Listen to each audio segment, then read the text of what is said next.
كابتن جودة ده مضحكات الليلة، وفي بيسا الكف بتبدأ الحكاية. يا ترى إيه الموضوع؟ أنا الكابتن جودة، باني بناء البنية وناشل الأطفال من البراجرا والإسكرابوت. لا لو معرفش. لا ما تعرفش إيه؟ أنا المدرس الجديد الكابتن جودة.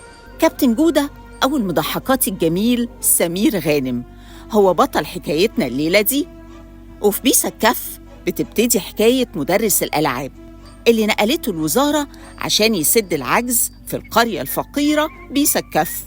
ولما راح هناك اتقابل مع أمينة زميلته مدرسة الموسيقى في المدرسة، وكمان زميله الأستاذ رمسيس وحضرة الناظر وغيرهم كتير، وكان بينهم مواقف كتير مضحكة. صنطاوي مالك؟ ما تقولي الجملة. جملة ايه؟ اللي قالها بركاوي. جملة ايه؟ الجملة اللي على السبورة. سبورة ايه؟ السبورة دي اقول ايه؟ الفحل السمين في الفجل المتين. صح، انت ناجح. جودة لقى البلد كلها وقع تحت سيطرة المعلم ضاحي زعيم عصابة تهريب الآثار ورجالته، اللي حاولوا يقفوا قدام إصرار جودة إنه يرتقي بأهل القرية كلهم ويعلمهم حقوقهم وواجباتهم.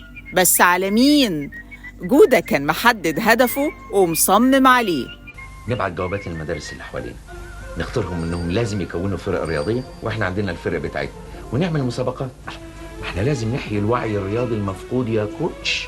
مسلسل كابتن جودة من أهم الأعمال الكوميدية اللي قدمها لنا النجم الكبير سمير غانم، واللي قدر إنه يرسم شخصية جودة بشكل كوميدي لطيف بعيد عن أسلوبه المعروف، وده عشان يقدر يوصل رسالة مهمة من خلال المسلسل عن أهمية التعليم حتى في بيسا الكف. لا لا لا لا، أنا مش هعلن عن فكرتي دلوقتي خالص ولا هجيب سيرة. أما تكتمل في ذهني هروح قايلها على طول. هلحن حتى إن شاء الله المنهج كله هنلحنه، التاريخ هنلحنه. فنان كبير قدر إنه يخلق لنفسه مكانة خاصة جداً في قلوب وعقول عشاق فنون الكوميديا من أول بدايته في الستينيات، سواء في الإذاعة أو المسرح أو التلفزيون، ولغاية رحيله سنة 2021.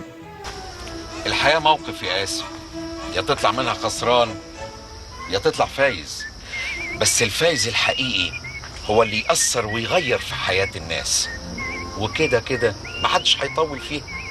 تاريخ رائع وطويل من الفن المميز والمختلف ما يقدرش عليه غير المضحكات الرائع دائماً الكوميديان الكبير سمير غانم.